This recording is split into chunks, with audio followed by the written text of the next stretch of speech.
Приветствую всех подписчиков и гостей моего канала. Продолжаем цикл роликов о Быховском аэродроме, о Быховской взлетке. Сегодня будем снимать основную взлетно-посадочную полосу или большую взлетно-посадочную полосу.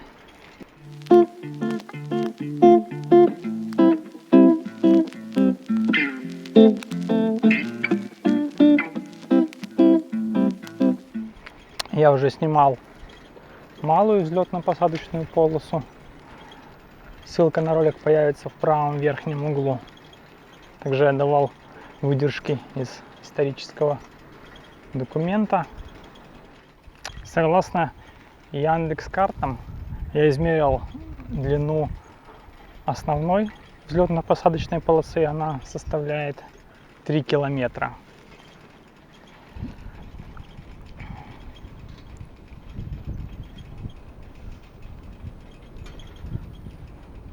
Зачитаю вам снова выдержки из учетной карточки аэродрома Быхова за 1940 год. Пункт 8. Квартирно-бытовое обслуживание. Что здесь было? Штаб в авиагородке, здание управления на аэродроме, первое и второе служебное здание общей площадью 2174 квадратных метра. Помещение для размещения личного состава — это красноармейское общежитие, столовая, дома начальствующего состава. Возможность размещения личного состава на ближайших населенных пунктах к аэродрому. Но здесь указан, естественно, город Быхов. Питание на аэродроме. Столовая в авиационном городке и в городе Быхове. Медобслуживание на аэродроме. Медицинский пункт при санитарной части в авиационном городке и в городе Быхове амбулатория и больница. Наличие бани. Баня в авиационном городке. Пропускная способность 60 человек в час и баня в городе Быхове. Связь. Пункт 9. Так, здесь у нас указан телефонная связь. Коммутаторы 2CB 100 на 2. Телеграф на линии Быхов-Могилев. Морзе. Один стопорный кабель, проложенный на аэродром. И указано, что он отказал в работе. Центральная телефонная станция тоже требует капитального ремонта. Ближайшие к аэродрому средства связи. Ну, здесь указаны, естественно, тоже в городе Быхове. Это центральная телефонная станция. Телефонная железнодорожная связь. Удаление 1,5 километра от аэродрома. Пункт 10. Подъездные пути.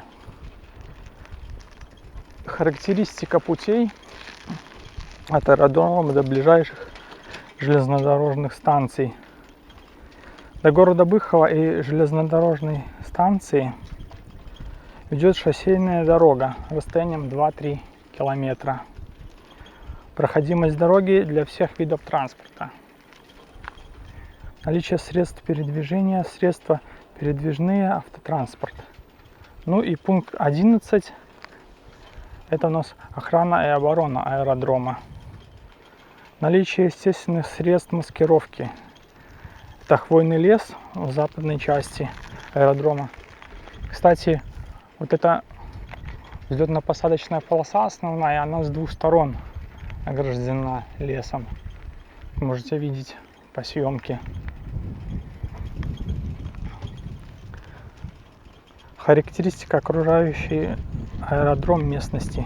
С севера открытая местность, поле, с юга тоже, с востока город Быхов, река Днепр, с запада лес. Наличие скрытых подходов для воздушного и наземного противника. Скрытые подходы воздушного противника с севера и с юга река Днепр, с запада лес. Для подхода наземного противника с запада лес, с востока и северо-востока город Быхов. Наличие ограждений аэродрома и его характер. Огражден забором из колючей проволоки высотой 2,5 метра в 2 ряда.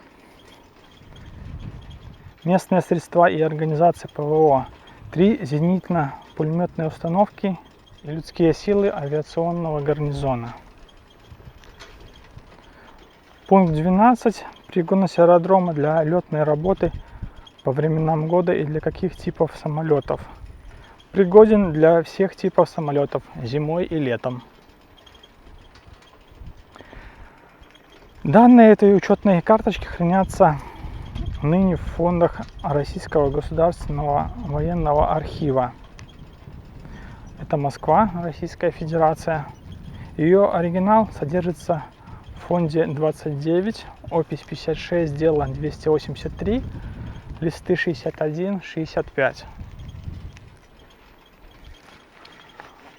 Вот такая историческая справка получилась про наш аэродром. Я благодарю всех, кто поддерживает мой канал. Подписывайтесь, если еще не подписаны. Ставьте лайки. Пишите комментарии, если есть что рассказать. До новых встреч!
Thank